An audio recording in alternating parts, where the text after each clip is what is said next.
Hi guys, I am Hitesh and welcome back to my channel. And आज हम लोग करने जा रहे हैं महाराष्ट्र बोर्ड का स्टैंडर्ड 7th का हिस्ट्री एंड सिविक्स का चैप्टर नंबर 3 रिलीजियस सिंथेसिस का रिमेनिंग पार्ट कवर करेंगे। बहुत छोटा सा पार्ट बचा हुआ है। जल्दी से लेक्चर नंबर 2 को शुरुआत करते हैं। Come on, let's get started.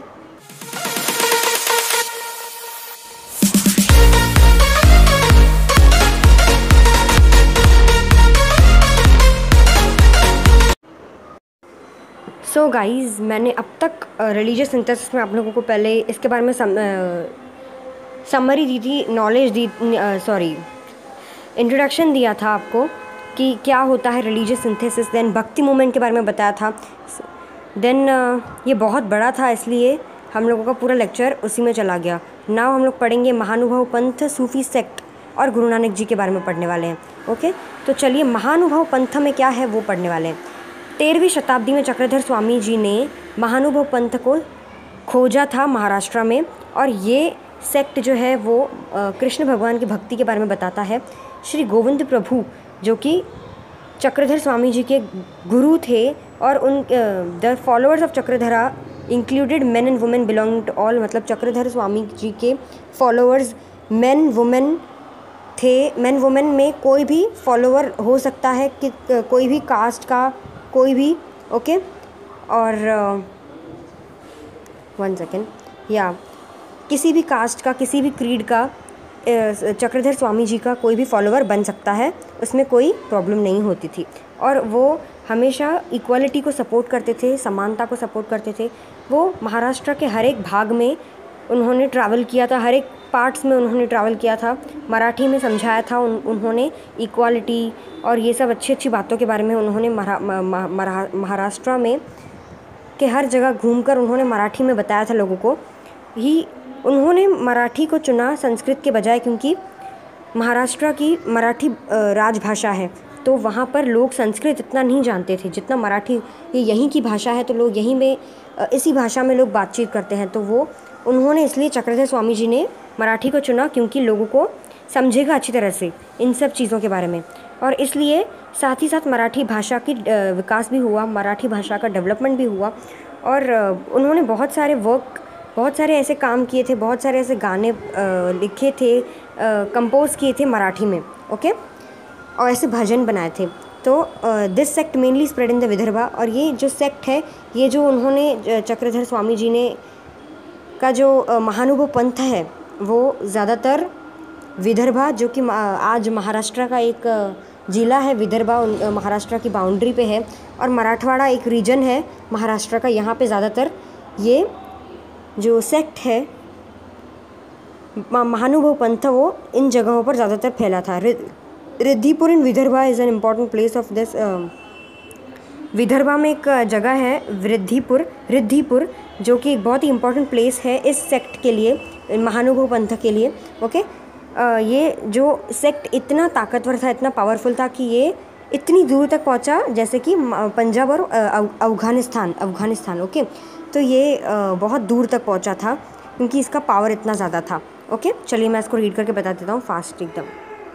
In the 13th century, Chakradhar Swami founded the Mahanubhav Pantha in Maharashtra. This sect preaches devotion to Krishna. Shri Govind Prabhu was the guru of Chakradhar Swami. The followers of Chakradhar Swami included men and women belonging to all castes and creeds. He supported equality. He traveled to all parts of Maharashtra preaching in Marathi. He preferred Marathi instead of Sanskrit. This led to the development of Marathi village. Many works were composed in Marathi. Okay. This sect mainly spread in Vidarbha and Marathwada regions of Maharashtra. Riddhipur in Vidarbha is an important place for people of this sect. This sect had reached up to faraway regions like Punjab and Afghanistan. Okay, तो चलिए अभी हम लोग गुरु नानक जी के बारे में पढ़ते हैं। गुरु नानक जी जो थे वो सिख धर्म के वो फाउंडर थे, जिन्होंने खोजा था, और वो फर्स्ट गुरु थे, सिखों के फर्स्ट गुरु थे, पहले गुरु थे। और इनका जो काम है वो मेंशन करना चाहिए रिलीजियस सिंथेसिस में, और हुआ है। ओके, क्योंकि इन्होंने इतना अच्छा काम किया है। उन्होंने हिंदू और मुस्लिमों के दोनों ही पवित्र जगहों पर उन्होंने विज़िट किया है, वो गए हैं। उन्होंने मक्का मदीना भी विज़िट किया है जो आज सऊदी अरेबिया में है। ओके, उन्होंने ये रियलाइज़ किया था कि उन्होंने ये महसूस किया था कि जो फीलिंग होती है, जो आभास होता है डिवोशन का, भक्ति का, वो हर तरफ सेम है, समान है। मतलब आप मुस्लिम धर्म में भी देखोगे कि वो लोग भी भक्ति ही कर रहे हैं अल्लाह की, और यहाँ हिंदू धर्म में भी देखोगे, यहाँ पर भी कृष्णा की पूजा होती है। ओके, तो अलग अलग है बट फीलिंग सेम है, तरीका अलग अलग है लोगों का भक्ति करने का, लेकिन फीलिंग इज़ एवरीवेयर सेम। तो उन्होंने, गुरु नानक जी ने यही फील किया था, यही बताया था। उन्होंने लोगों को यही समझाया कि सभी इंसानों को एक साथ इक्वली ट्रीट करना चाहिए, सभी को समान व्यवहार करना चाहिए, सभी के साथ इक्वली बर्ताव करना चाहिए। उनकी टीचिंग्स जो थी वो ज़्यादातर उनका मकसद यही था कि वो हिंदू और मुसलमान लोगों को एक साथ रखें, यूनाइटेड रखें। और उन्होंने उन्होंने एम्फेसाइज़ किया चास्ट बिहेवियर को भी। ओके, तो मैनी पीपल, बहुत सारे लोग इन्फ्लुएंस थे इनके, मतलब प्रभावित हुए, अट्रैक्ट हुए गुरु नानक देव जी की टीचिंग्स से, मतलब अट्रैक्ट हो गए कि उनको बहुत अच्छा लगा लोगों को। तो उनके जो फॉलोअर्स थे वो दिन बर दिन बढ़ते जा रहे थे, जो उनको फॉलो कर रहे थे, जो उनको मान रहे थे, वो दिन बर दिन बढ़ते जा रहे थे। और गुरु नानक देव जी के फॉलोअर्स को सिख कहा जाता है, शिष्या, जिसका हिंदी में मतलब होता है शिष्य मतलब स्टूडेंट, सिख। ओके, और मतलब डिसिपल्स मतलब students, follower. Okay, follower. The आदि ग्रंथ था, जिसको गुरु ग्रंथ साहिब भी जाना जाता है, जो कि बहुत ही हॉली बुक है, पवित्र किताब है सिखों की। ओके, जिस तरह हमारी गीता है और रामायण है, उसी तरह इनकी सिखों की, सिख धर्म अलग है जिसमें गुरु नानक देव जी को माना जाता है। उनका बुक है गुरु ग्रंथ साहिब। जो आदि ग्रंथ है उसमें बहुत सारे संतों के बारे में लिखा हुआ है, उनकी टीचिंग्स, उन्होंने क्या क्या काम किए थे, मतलब गुरु ग्रंथ साहिब में। उनमें से संत कबीर, संत नामदेव और बहुत सारे दूसरे संत भी थे। ओके, मतलब महाराष्ट्र के बहुत ही प्रसिद्ध संत हैं संत नामदेव, और संत कबीर भारत भर के बहुत प्रसिद्ध संत हैं। तो उनके टीचिंग्स भी गुरु ग्रंथ साहिब में लिखा हुआ है। यस, बहुत ही इम्पॉर्टेंट और बहुत ही इंटरेस्टिंग बात है। और भी बहुत सारे संतों के बारे में इसमें गुरु ग्रंथ साहिब में लिखा हुआ है। गुरु नानक जी जो थे वो, उनके बाद 9 और गुरु हुए, क्योंकि 9 और गुरु हुए गुरु नानक देव जी के बाद। गुरु गोबिंद सिंह जो थे वो आखिरी 9वें गुरु थे सिखों के, 10वें गुरु थे, 9वें नहीं, 10वें गुरु थे। और गुरु गोबिंद सिंह जी के बाद सिखों ने गुरु ग्रंथ साहिब को ही अपना गुरु मान लिया, जो उनका पवित्र किताब है।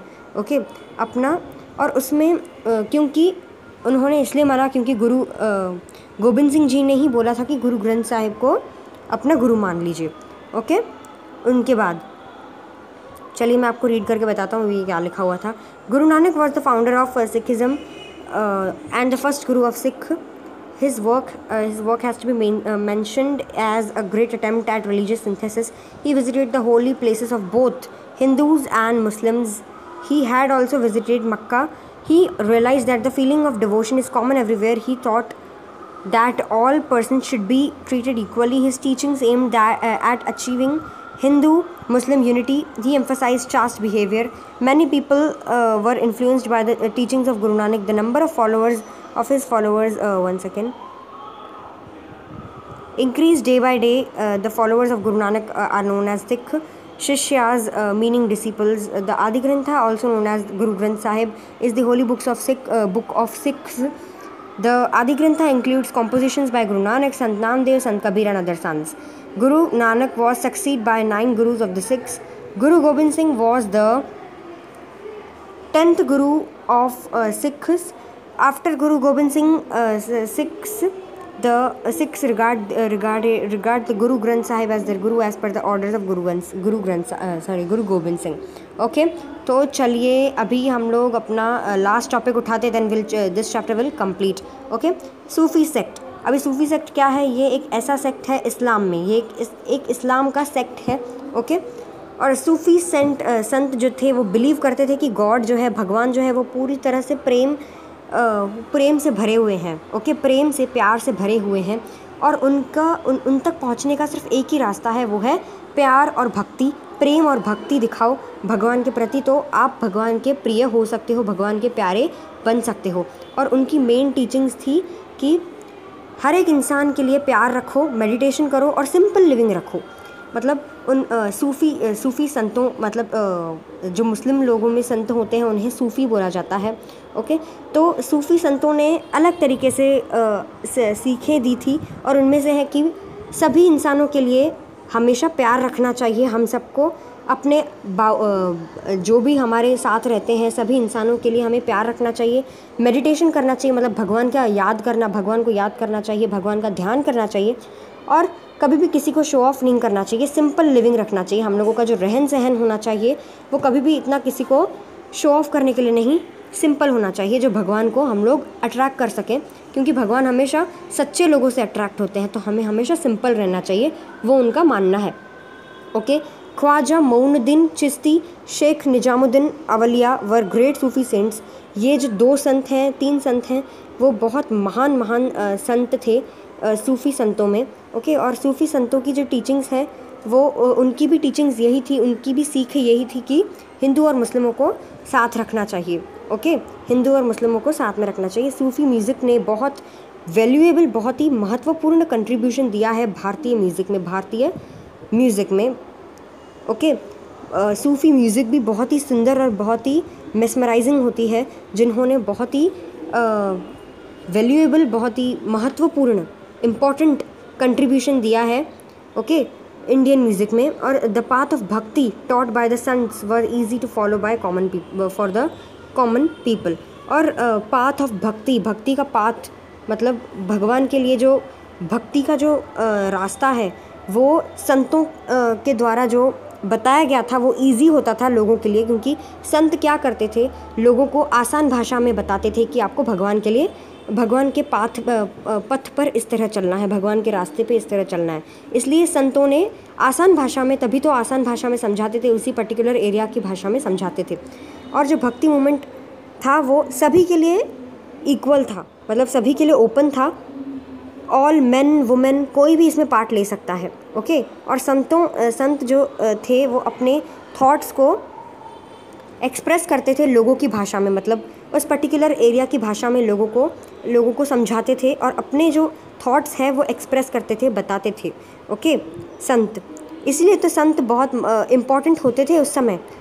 The common people found them close to their heart, और इसलिए लोगों को संत दिल पे आ जाते थे, क्योंकि इतने अच्छी तरह से संत लोगों को समझाते थे, लोगों को अच्छी बातें समझाते थे। ओके, अच्छे इंसानों की बातें बताते थे। और जो भक्ति मूवमेंट था वो contributed greatly to the making of Indian culture. इसने भी बहुत बड़ा हाथ दिया है भारतीय इतिहास में, भारतीय संस्कृति में कंट्रीब्यूट किया है, भारतीय संस्कृति को बहुत दृढ़ बनाने के लिए, बहुत ताकतवर बनाने के लिए। ओके, किसने किया है कंट्रीब्यूट? भक्ति मूवमेंट ने। भक्ति मूवमेंट ने भी बहुत बड़ा हाथ दिया है इंडियन कल्चर को और भी ज़्यादा ताकतवर करने के लिए। ओके, अभी इसको रीड करना बाकी है ना, चलिए जल्दी कंप्लीट कर देते हैं। This is a sect in Islam. The Sufi saints believe that the God is full of love and the only way to reach him is through love and devotion. Their main teachings are full of love for all living beings, meditation and simple living. Khwaja Moinuddin Chishti, Sheikh Nizamuddin Awliya were great Sufi saint.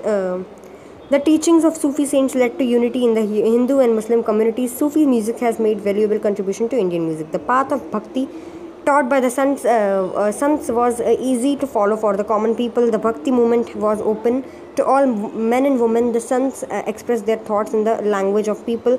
The common people found them close to their heart. The bhakti movement has contributed greatly to the making of the Indian culture. Okay, so guys, यही था मेरा आज का lecture. So till then please like, share, comment and subscribe to my YouTube channel which is Hitesh Jalani channel. और अभी मैं आपको मिलता हूँ नेक्स्ट वीडियो में, जिसमें होने वाला है Maharashtra before the times of Shivaji Maharaj. Maharashtra Shivaji Maharaj के जन्म से पहले किस तरह की स्थिति में हुआ करता था, चैप्टर नंबर 4 में हम लोग ये पढ़ेंगे। So keep growing and keep learning. So bye bye, see you in the next one.